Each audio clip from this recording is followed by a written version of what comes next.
Assalamualaikum warahmatullahi wabarakatuh. Apa kabar anak-anak di rumah? Semoga tetap dalam keadaan sehat. Begitu juga dengan kita semua. Jumpa lagi bersama Bapak Syaiful untuk belajar pendidikan agama Islam dari rumah. Oke, sebelum selanjutnya kembali Bapak ingatkan kembali, tetap patuhi protokol kesehatan agar kita tetap sehat. Tetap memakai masker apabila keluar rumah. Kemudian seringlah cuci tangan menggunakan sabun, menggunakan air yang mengalir, jauhi kerumunan dan jaga jarak dengan yang lain. Baiklah anak-anak, untuk memulai pembelajaran kita pada hari ini, kembali kita berdoa. Silakan tengadakan tangannya, kita baca doa bersama-sama. Bismillahirrahmanirrahim. Raditu billahi rabba wa bil islami dina wa bi muhammadin nabiyya wa rasula. Rabbi zidni ilma warzuqni fahma birahmatika ya arhamar rahimin walhamdulillahi rabbil alamin.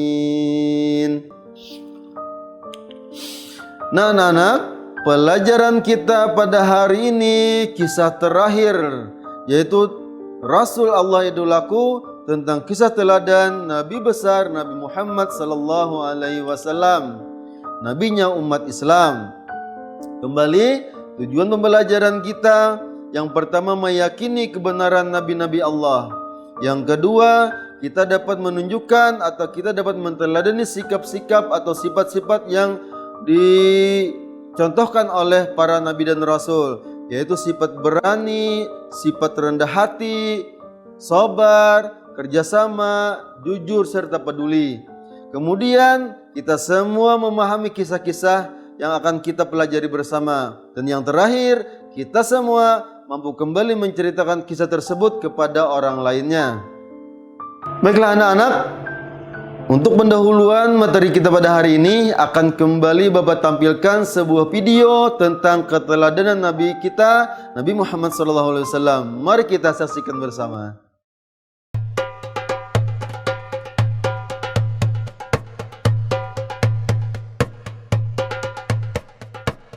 Seperti yang telah kita ketahui, Nabi Muhammad menaruh perhatian yang sangat besar terhadap anak-anak yatim.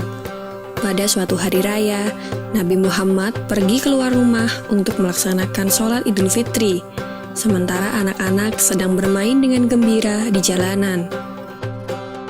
Namun di kejauhan, tampak seorang anak kecil duduk berseberangan dengan mereka yang sedang bermain. Dengan pakaian sederhana dan tampak murung, ia menangis terseduh. Melihat hal itu, Nabi Muhammad segera menghampiri anak tersebut, lalu beliau berkata, "Nak, mengapa kau menangis dan tidak bermain bersama mereka?" Anak kecil itu tidak mengenali bahwa orang dewasa yang sedang berada di hadapannya adalah Nabi Muhammad yang merupakan utusan Allah. Ia pun menjawab, "Paman, ayahku telah meninggal."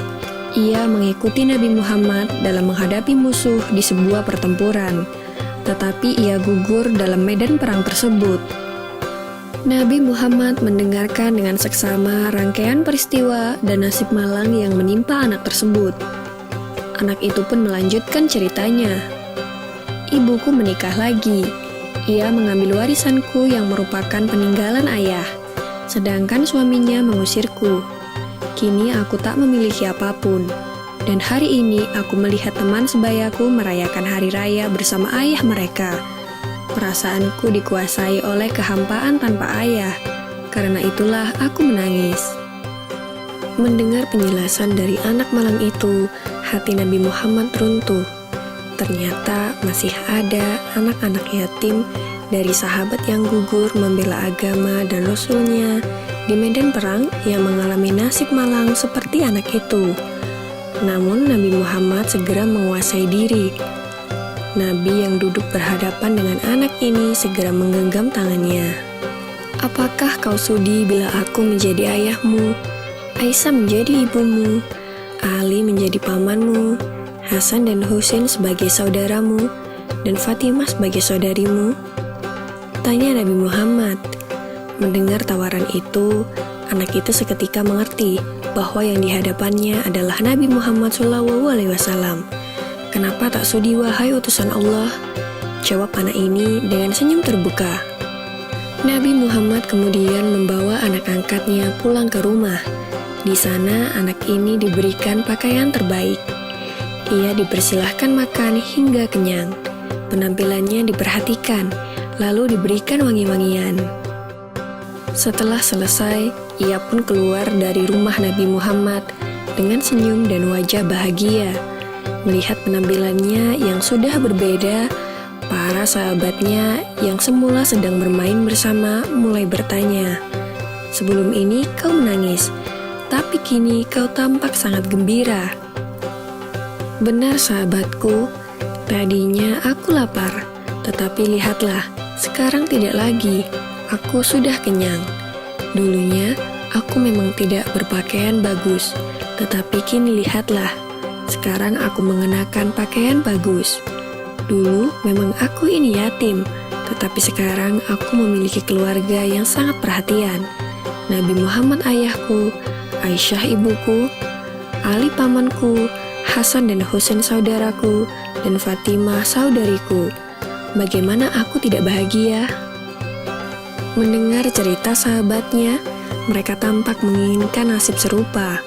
Sampai salah satu dari mereka berkata, "Coba saja ayah kita juga gugur pada peperangan itu, sehingga kita juga diangkat sebagai anak oleh Nabi Muhammad." Lalu waktu terus berjalan, usia semakin bertambah, kebahagiaan anak ini pun lenyap ketika selang beberapa tahun setelah itu, Nabi Muhammad meninggal dunia. Meratapi kepergian ayah angkatnya yang paling mulia, ia keluar rumah dan bersedih. Sungguh menyedihkan, kini aku kembali terasing. Aku bukan siapa-siapa lagi. Aku kini menjadi yatim yang kesepian, katanya sambil menangis sedih. Sayyidina Abu Bakar Ash-Shiddiq yang menyaksikan anak ini segera memeluknya. Sayyidina Abu Bakar kemudian mengambil alih pengasuhannya. Wallahu alam. Semoga kisah ini dapat mempertebal iman kita dan semakin percaya terhadap kebesaran dan kuasa Allah Subhanahu wa Ta'ala. Amin ya Rabbal Alamin. Baiklah anak-anak, setelah menonton video tadi, kita akan istirahat sejenak. Pembelajaran kita akan lanjutkan setelah pesan-pesan berikut ini.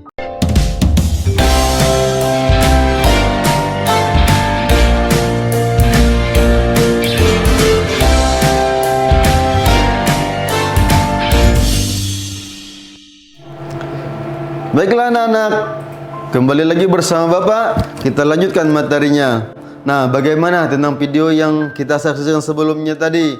Itulah diantara sedikit keteladanan yang dicontohkan oleh Nabi kita, Nabi besar Muhammad SAW. Nah anak-anak, sebelum kita lanjutkan materinya, mari kita ambil tabarruk, kita tadarus bersama-sama. Kalian ikuti dari rumah bacaan Bapak. A'udzu billahi minasy syaithanir rajim. Bismillahirrahmanirrahim. Iqra' bismi rabbikal ladzi khalaq. Khalaqal insana min 'alaq. Iqra' wa rabbukal akram.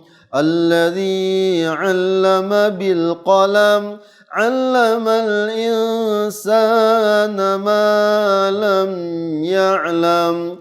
Shadaqallahul azim. Quran surah Al-Alaq ayat 1 sampai dengan ayat ke-5. Tahukah kalian? Ini adalah ayat yang pertama kali diturunkan oleh Allah ke dunia. Diturunkan oleh Allah ke dunia lewat malaikat Jibril alaihissalam. Kepada siapa? Tentunya kepada Nabi kita, Nabi Muhammad SAW, yang mana di dalamnya Allah memerintahkan kepada Nabi Muhammad dan umatnya yang pertama disuruh belajar membaca. Yang mana pada ayat tersebut, ayat pertama Allah firmankan yang artinya, bacalah ya Muhammad dengan menyebut nama Tuhanmu yang menciptakan. Dia telah menciptakan manusia dari segumpal darah. Bacalah dan Tuhanmu lah yang maha pemurah, yang mengajar manusia dengan perantara kalam. Dia mengajak kepada manusia, dia mengajar kepada manusia apa yang tidak diketahuinya. Nah, anak-anak sekalian, itulah 5 ayat pertama yang diturunkan oleh Allah kepada Nabi Muhammad SAW yang mencirikan bahwa Nabi Muhammad telah diangkat oleh Allah menjadi seorang rasul. Nah, ingat lagu yang kemarin viral-viralnya, yaitu kisah sang rasul. Masih ingat? Kita nyanyikan bersama untuk mengulang kembali dan mengingat kembali sejarah Nabi kita Nabi Muhammad SAW. Rahatil adyaru tashdu fi layalil maulidi wa barikun nuri yabdu min ma'ani ahmadi wa barikun nuri yabdu min ma'ani ahmadi min layalil maulidi fi layalil maulidi. Abdullah nama ayahnya, Aminah ibundanya, Abdul Muttalib kakeknya, Abu Talib pamannya, Khadijah istri setia, Fatimah putri tercinta, semua bernasab mulia, dari Quraisy ternama. 2 bulan di kandungan, wafat ayahandanya. Tahun gajah dilahirkan, yatim dengan kakeknya. Sesuai adat yang ada, disusui Halimah. 6 tahun usianya, wafat ibu tercinta. 8 tahun usia, kakek meninggalkannya. Abu Talib pun menjaga, paman paling membela. Saat kecil mengembala, dagang saat remaja. Umur 25 memperistri Khadijah. Di umur ke-30 mempersatukan bangsa. Saat peletakan batu Hajar Aswad mulia, genap 40 tahun mendapatkan risalah. Ia pun menjadi rasul akhir para anbiya.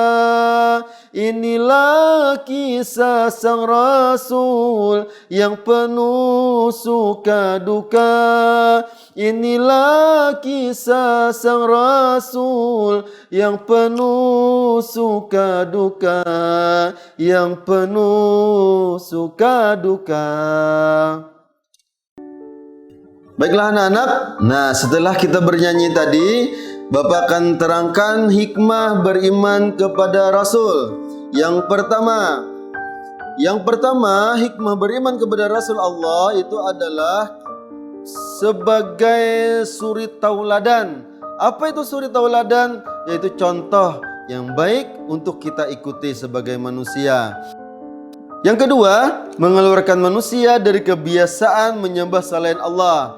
Ingat sejarah dulu, waktu Nabi Muhammad belum diutus oleh Allah ke muka bumi, pada saat orang-orang kafir Quraisy asyik-asyiknya mereka bermaksiat kepada Allah, mereka menyembah berhala, mereka mabuk, mereka mempermainkan perempuan, Bahkan mereka sangat hina rasanya apabila memiliki seorang anak perempuan.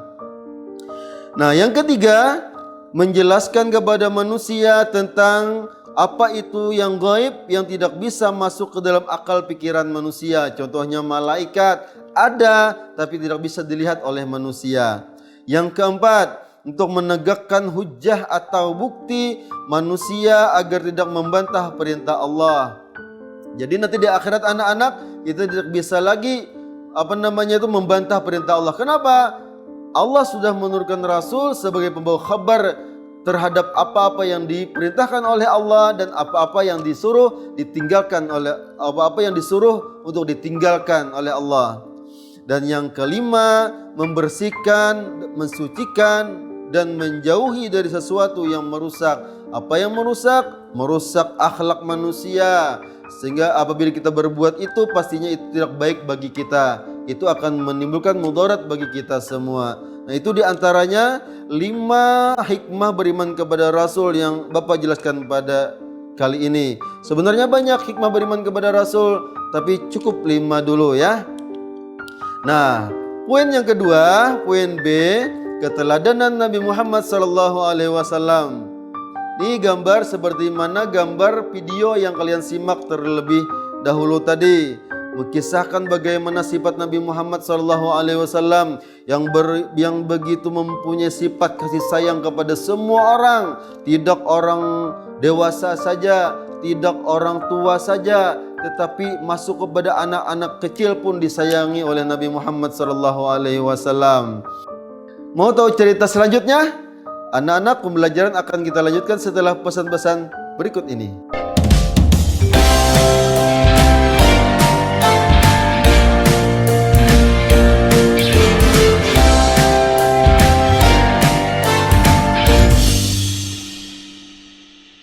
Baiklah anak-anak, kita lanjutkan. Nah, Nabi Muhammad SAW adalah Nabi yang terakhir dari Nabi yang 25 yang wajib kita ketahui. 25 Rasul yang wajib kita ketahui. Yang terakhir adalah Nabi kita Nabi Muhammad SAW. Nabi yang pertama diciptakan oleh Allah, namun Nabi yang terakhir diutus oleh Allah ke muka bumi.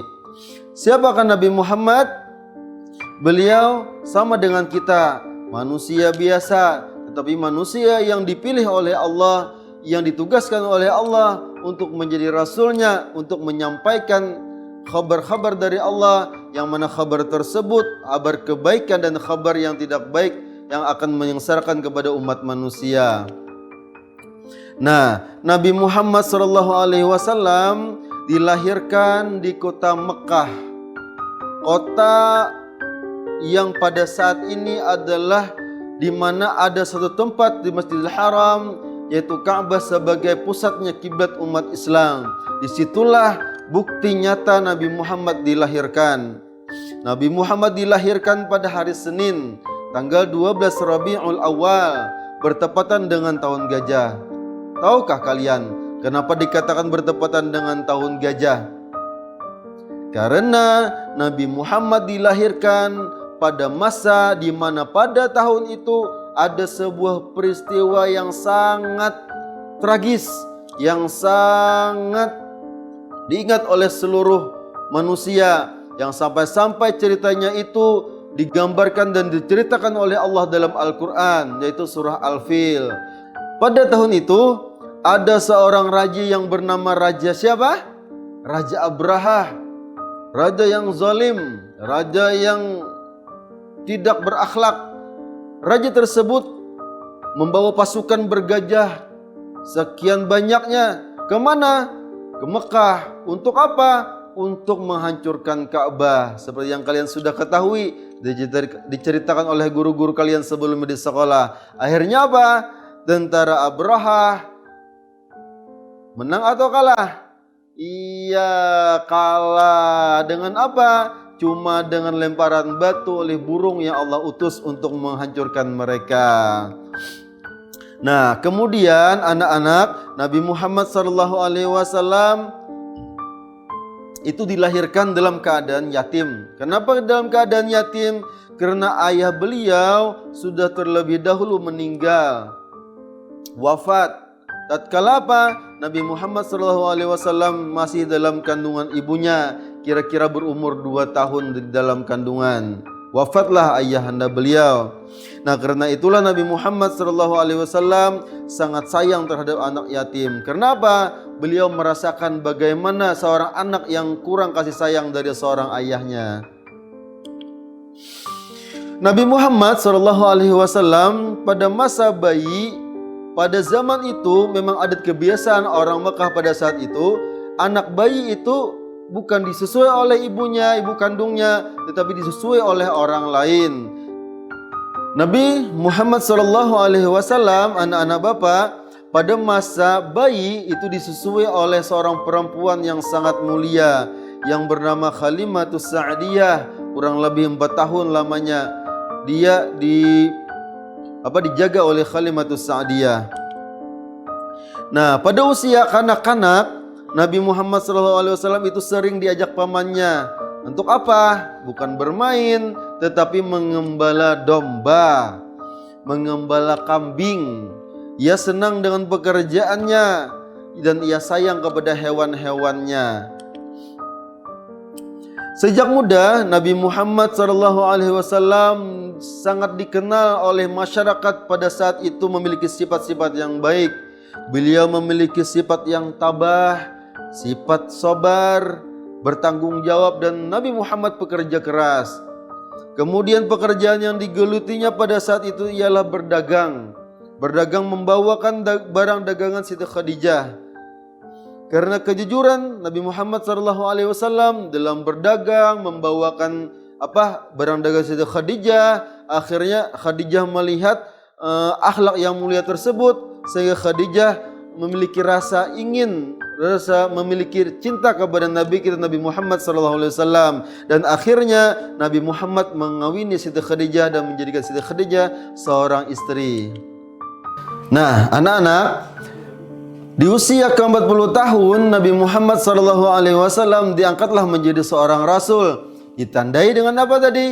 Ditandai dengan diturunkannya wahyu pertama, surah yang kita baca di awal tadi, yaitu surah Al-Alaq ayat 1 sampai dengan 5.